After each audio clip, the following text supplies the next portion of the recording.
জন্মান্তর বাদ বলে কিছু নেই, তো জন্মান্তর আছে, পরিষ্কার কথা। এবং এটা নিউটনিয়ান ফিজিক্স দেখেই তুমি বুঝতে পারবে জন্মান্তর আছে।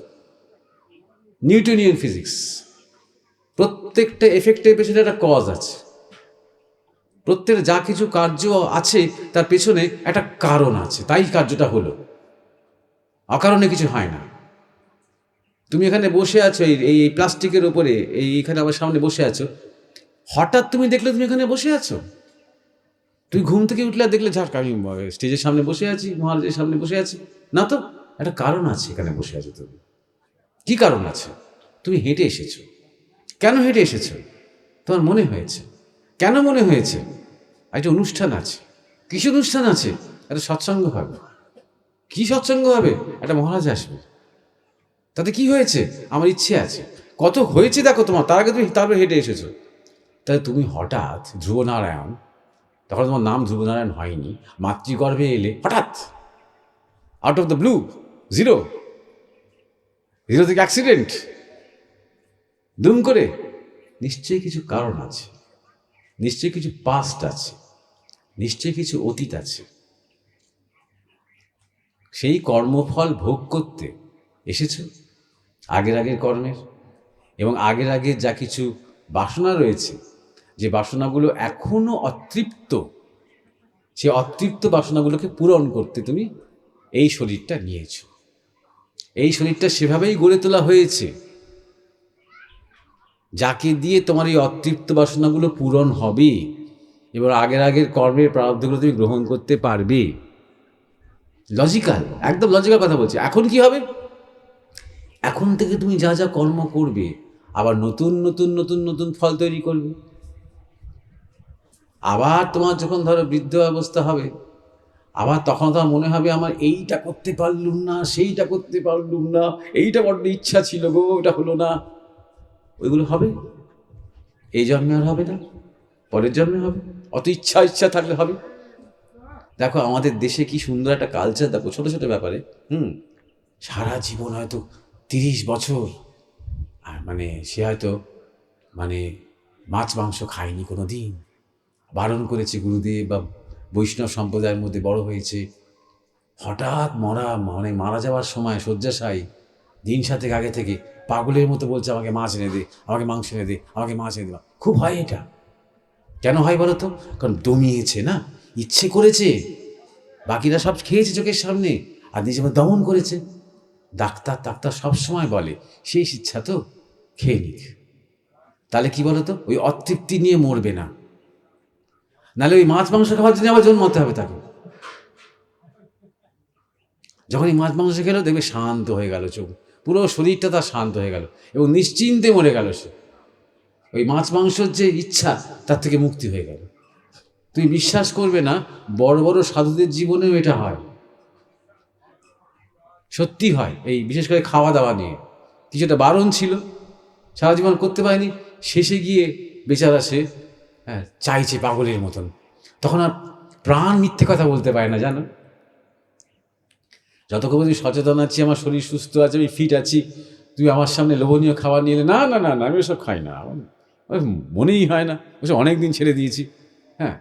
এটা করতে পারি, ভেতরে আমি নিজে কন্ট্রোল করতে পারি। ইচ্ছেটা আমার হয়েছে, 16 আনা ইচ্ছা হয়েছে, কিন্তু মুখে বলেছি যে না ধ্রুবনারায়ণ আমার সামনে সব এনেও না, আমি বিরক্ত লাগে সব, বলেছি, বুঝতে পারছো। যদি প্রাণ সংকটকাল আসে না, যদি সেই সময় যদি আমি ধরো মরে যাচ্ছি লাস্ট, আমি হামলে খাবো, এনেছ আমার জন্য, আমাকে একটু দাও, একটু খাইয়ে দাও, আমি পারছি না হাতে তুলতে, এরকম করবো আমি। মৃত্যুর সময় না মানুষ মিথ্যে কথা বলতে পারে না, তাই অনেকে সাক্ষ্য নেওয়া হয় মৃত্যুর সময়। হ্যাঁ রে, সেই দিন সেইখানে এই মুখোশ পরা লোকটা ছিল, হ্যাঁ বা না যা বলবে, যে কোনো আদালতে সেটা গ্রাহ্য, কারণ মৃত্যুর মুখে আমাদের মিথ্যে কথা বলতে পারে না, বুঝতে পেরেছ? তো দেখো এখান থেকে তো প্রমাণ হয়ে যাচ্ছে জন্মান্তর আছে। তুমি কতটা আরেকটা জিনিস দেখো, যে তুমি শুধুমাত্র শরীর নও, তুমি একটা মন, তুমি একটা বিচার, তুমি একটা হৃদয়, তুমি একটা প্যাশন, তার মধ্যে বিশাল প্রাণ শক্তি রয়েছে। যদি শুধু শরীর হতো, তাহলে ডেড বডিকে পোড়ানোর জন্য তুমি অত অস্থির হয়ে পড়তে কেন? তুমি জানো ওই বডিটা ডেড, এর মধ্যে কি একটা নেই, ওই শক্তিগুলোই নেই, আসল শক্তিগুলো নেই, মনের শক্তি, ভাবনার শক্তি, আমিষ শক্তি, প্রাণ শক্তি, এটাই তো নেই। তাহলে সেই শক্তিটা কি হলো? বডিটাকে হয় তুমি চিতায় পোড়ালে, আর বাদ বাকি শক্তিটা কি হলো? জন্মান্তর সেই শক্তিটার হয়।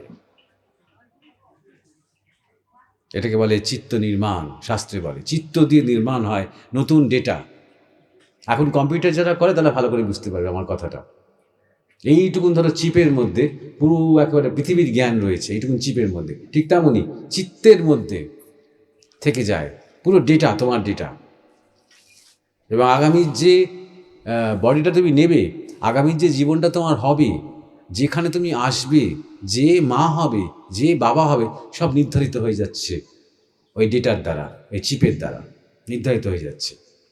ওই চিত্ত নির্মাণ হচ্ছে, তাই জন্যে বলা হয় শিবের পাশে বসে আছেন চিত্রগুপ্ত, গুপ্ত অবস্থায় তিনি রেকর্ড রাখছেন তোমার মধ্যে।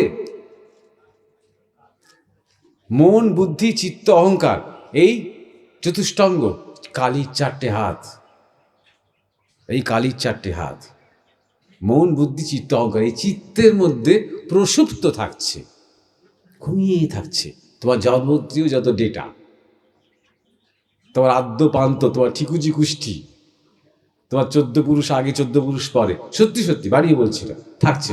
সেখান থেকে তোমার আগামী জন্মের ইনফরমেশন যাচ্ছে, সেখান থেকে তুমি আবার নতুন সাইকেলের মধ্যে এসে তুমি কোনো না কোনো পিতার বীর্যে প্রবেশ করছো।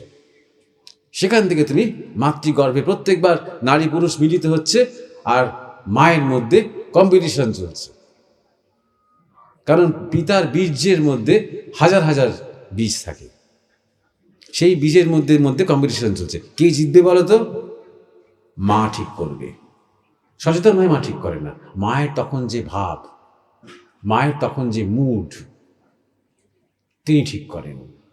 ধরো মা কোনো একটা সময় তোমাকে না জানিয়ে, আমি মজা করে বলছি, তোমাকে না জানিয়ে শিব মন্দিরে গিয়ে শিবের কাছে মানত করে এসেছে, তোমার মতন ছেলে চাই।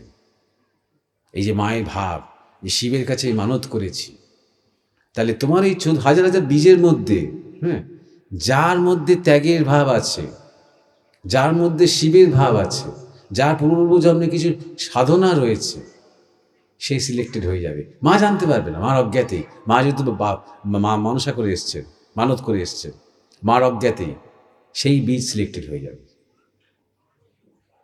এইভাবে সন্তান আসে, এইভাবে জন্মান্তর হয়। তোমাকে প্রমাণ, তার কাছে তোমাকে কেন প্রমাণ করতে হবে? তুমি অন্য কিছু প্রমাণ তো করতে তোমাকে কেউ বলে না। ধরো তুমি জীবনে খুব দুঃখ পেয়েছো, খুব দুঃখ পেয়েছো, কিছু একটা ঘটনা ঘটেছে, তুমি খুব দুঃখ পেয়েছো, কেউ তো এসে বলবে না ধ্রুবনারায়ণ প্রমাণ করো তো তোমার দুঃখ, এই দুঃখ। তখন তুমি বলবে যে এই দেখো আমি গেলাসে রেখে দিয়েছি প্রায় 3 ফোঁটা চোখের জল, তুমি বলবে নাকি চোখের জল দেখাই বলবে হ্যাঁ প্রমাণ হয়ে গেল। আমি এটাও তো বলতে পারি ওটা তুমি নুন দেওয়া জল রেখে দিয়েছো, ওটা তোমার খেয়েছো, কে বলেছে? ও তো আনন্দেও তো মানুষ চোখের জল ফেলে, কে বলেছে? তুমি আনন্দ প্রমাণ করতে পারবে? তুমি বলতে পারবে বড্ড আনন্দ হয়েছে, কিন্তু প্রমাণ করো, কিন্তু মুখে অভিনয় করতে পারো। তুমি কাউকে খুব ভালোবাসো, একটা বাচ্চা ছোট্ট ছেলেকে তুমি ভীষণ ভালোবাসো, সবসময় তার কথা মনে পড়ে, প্রমাণ করতে পারবে তুমি তাকে ভালোবাসো? অর্থাৎ আমি কি বলতে চাইছি বলো তো, সব কিছু এরকম অবজেক্টিভ প্রমাণ হয় না, কিছু কয়েকটা সাবজেক্টিভ এক্সপিরিয়েন্স হয়। আমার নিজের অভিজ্ঞতা হতে পারে, আনন্দের, প্রেমের, দুঃখের, স্নেহের অভিজ্ঞতা হতে পারে, ঠিক তেমনই আমার অভিজ্ঞতা হতে পারে জন্মান্তরের। সাধনার মধ্যে, আত্মবিশ্লেষণের মধ্যে, অন্তর্মুখীন অবস্থায় কোনো সময় হয়তো আমি পূর্ব জন্মের কিছু জেনে ফেললাম, দেখে ফেললাম, গুরু হয়তো জানিয়ে দিলেন, সেটা হতে পারে। কিন্তু কাউকে প্রমাণ করার দায়িত্ব আমার নেই। কেন প্রমাণ করতে যাব? আমি জন্মান্তর বাদ প্রতিষ্ঠা করতে এসেছি কি পৃথিবীতে, বুঝতে পারছো? অতএব ওটা নিয়ে ভেবোই না। তুমি ঈশ্বরের পথে এগোতে এগোতে একদিন ভগবানের ইচ্ছে হলে তুমি জানতে পারবে তুমি পূর্ব জন্মে কী ছিলে, জেনেই বা কী হবে। আরেকটা কথা তোমাকে বলি, শেষ কথা, সেটা হচ্ছে যে এই যে আমরা পূর্বজন্মের কথা ভুলে যাই, এটা জানবে ঈশ্বরের আশীর্বাদ। বুঝলে? যদি মনে রাখতাম না, পাগল হয়ে যেতাম। যত জাতিস্বর আছে, যারা ছোটবেলায় অনেক কিছু মনে রাখতে পারে, তারা বেশি দিন বাঁচে না, তারা পাগল হয়ে যায়। মানে পূর্বজন্মটা আমার আসল বাস্তব, না এই জন্মে যাদের দেখছি, এই জন্মে যে মা বাবা চারপাশ দেখছি, এটা আমার আসল বাস্তব। কোনটা আসলে আমি, কোনটা আসলে বাস্তব, এই বিভ্রান্তিতে না সে আস্তে আস্তে পাগল, ডিপ্রেশনে চলে যায়, মারা যায়, বেশি দিন বাঁচে না এরা। তুমি এই জন্মে, আজকে ধরো 6ই মার্চ 2026, আমি তোমাকে বললাম ধ্রুবনারায়ণ 2025 4 মার্চ 1:45 সময় দুবেলা তুমি কি ভাবছিলে, কি করছিলে? মহারাজ ওটা তো মনে নেই, ওভাবে মনে নেই। 2025 পুরো বছরটা কেমন গেছে সে আপনাকে আমি একটু বলতে পারবো, কিন্তু 6ই মার্চ বেলা 1টার সময় কি করছিলাম ও তো আমার মনে নেই। ভালো হয়েছে মনে নেই। সব যদি মনে রাখতে পারতে, ছোট্টবেলা থেকে প্রত্যেকটা রাগ, প্রত্যেকটা অভিমান, প্রত্যেকটা মারামারি, প্রত্যেকটা শাসন, হ্যাঁ, তুই ভালো থাকতে পারতে। আমরা ভুলে যাই, তাই আমরা ভালো থাকি। তাই শিবকে বলা হয় ভোলানাথ, সব কিছু ভুলতে পারে। তার পূর্বজন্ম যে আমাদের মনে থাকে না, এটা জানবে তার আশীর্বাদ।